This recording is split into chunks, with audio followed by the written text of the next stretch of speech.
You out here having sex for free, you might as well make some money off of it. Rape is a part of the game, baby. You're gonna have to get used to it. Man, love is for squares. I ain't on all that. I guarantee you 1000% if you are a 304, you've heard every single last one of those sentences before. I guarantee you've also heard things like, ain't nothing better than this. Nobody gonna want you after this. You washed up, you ran through. You'll never be able to live a normal life after you've seen that much money. I want to tell you that every single one of them last things that I just said is a lie. A big, fat, bold lie. This time last year, I had officially decided to call it quits after 2 years of being in the game. It was so bad that I was believing everything everybody was telling me, and I just couldn't do it. I had never been so depressed, never been so anxious, never been so lonely. Even with having all of the materialistic things that I wanted, I had never been more broken. I just want to let you know that if you feel like you're stuck, there's a better way. I promise you. You know that saying that the eyes are the windows to the soul? This is while I was a 304.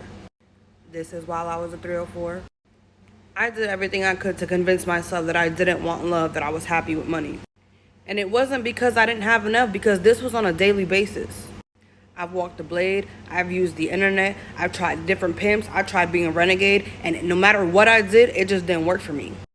And when I say it wasn't working for me, I'm not talking about the amount of money I made. I'm talking about that no matter how much I made, regardless of where I went, regardless of how many things that I had, I was not happy. I was in denial for a really long time because I was doing everything I could to convince myself that it was enough. You see it all over the internet, you hear it in every song. Even some of the people that are closest to you will try to convince you that as long as you making money, as long as you got money, you're good. And as long as your biggest fear in life is being broke, people gonna use that to manipulate you into believing things that are not true. Some of you may be saying, well, if that's how you felt, then why did you even get in the game in the first place? Because I was so blinded by what I thought was love that I was willing to do anything for this man. I was weak-minded. I didn't know what I stood for. So as long as he wanted me to do something, all he had to do was say the word and I would do it. And honestly, from the girls that I've met, a lot of us got in the game the same way. Somebody put us on. We don't just wake up one day and say, hey, I'm gonna do this. Somebody told us about it. Somebody influenced us into thinking that it wasn't as bad as it really is. And let me tell you right now, I don't care how much it's glorified on TikTok, showing all them bills and drinks and bags and shoes and whatever it is you be showing. It's nowhere near as nice as people make it seem.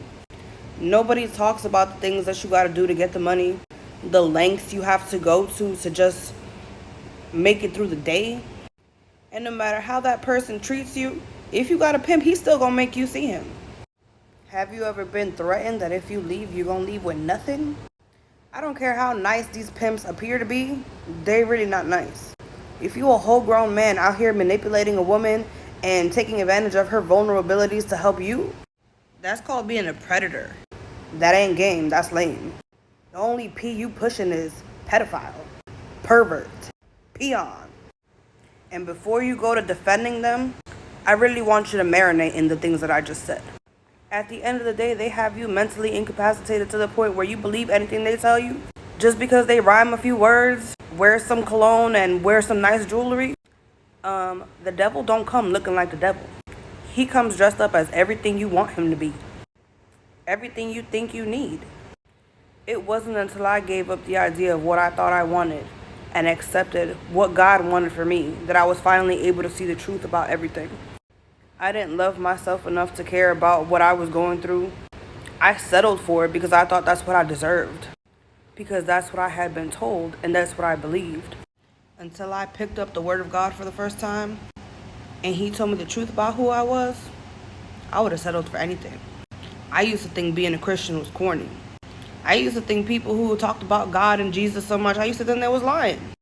Until I seen the truth that God was real and He had been talking to me the whole time. All that anxiety I felt, all that depression I felt, He was trying to warn me. And I would drown Him out with drugs and alcohol and sex until His voice got so loud that I couldn't ignore it anymore. If you're watching this video right now, there's a reason. You might have your doubts, but whatever you've been feeling, this is your confirmation. It's time to detach yourself from that. It's time to be who God meant for you to be.